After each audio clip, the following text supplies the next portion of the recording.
The annals of history are filled with stories of power, madness, and unspeakable horrors. But few tales are as chilling as that of a king who devoured his own children. This isn't just a dark legend or a myth. It's a story rooted in historical accounts that have baffled scholars for centuries. Imagine a ruler so consumed by paranoia, rage, or perhaps sheer insanity that he saw his own flesh and blood as nothing more than food. The very idea seems unthinkable, yet history has preserved this grotesque narrative, forcing us to confront the depths of human depravity. Our story takes us back to a time when absolute power often led to absolute corruption. Kings and emperors, believing themselves to be gods or above moral laws, committed atrocities that defy comprehension. Among them, one figure stands out, a monarch whose name has become synonymous with cruelty and madness. While many rulers have been accused of tyranny, few have been associated with cannibalism, let alone the consumption of their own offspring. The details of this horrifying account come from ancient chronicles, passed down through generations, sometimes whispered in fear, other times recorded with grim fascination. According to these sources, the king in question was once a mighty warrior, a conqueror who expanded his kingdom through sheer brutality. But as his reign progressed, something within him snapped. Some say it was the weight of his crimes, others claim it was divine punishment. But the result was the same. A descent into monstrous behavior that even his most loyal subjects could not ignore. The first signs of his madness appeared in small, unsettling acts. He would order executions on a whim, delighting in the suffering of his enemies. His court lived in constant terror, never knowing when his mood might turn deadly. But then, the unthinkable happened. After a failed rebellion, one allegedly supported by his own son, the king's wrath knew no bounds.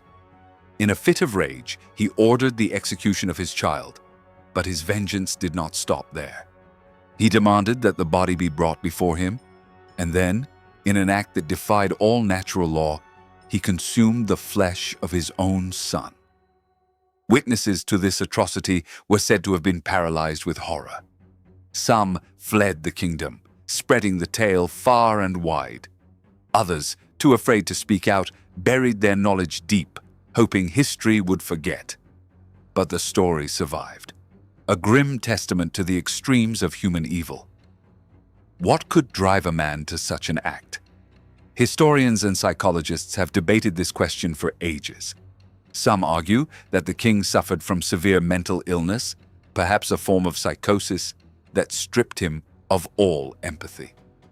Others suggest that it was a calculated display of power, a way to instill such fear in his subjects that no one would dare challenge him again. There are even those who believe the story to be exaggerated, a piece of propaganda created by his enemies to tarnish his legacy. Yet, despite the debates, the core of the story remains. Whether literal or symbolic, the image of a father consuming his own child is one of the most disturbing motifs in history. It forces us to confront the darkest aspects of human nature, the capacity for violence, the corruption of power, and the terrifying reality that some souls are capable of true monstrosity. As we reflect on this tale, we must ask ourselves, how much of it is true? And if it is, what does it say about the world that allowed such a ruler to exist? History is not just a record of great civilizations and noble leaders. It is also a graveyard of unspeakable horrors, a reminder that humanity's potential for evil is as vast as its capacity for good. This king's story, whether fully accurate or partly myth, serves as a warning. Absolute power corrupts absolutely, and when a person is placed above all laws, human or divine, there is no telling what atrocities they may commit.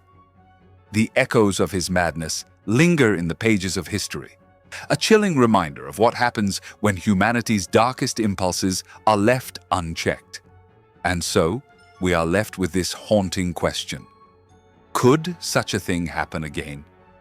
In a world where dictators still rise, where cruelty still exists in the halls of power, the story of the child-eating king is more than just a historical curiosity. It is a mirror held up to the darkest possibilities of human nature.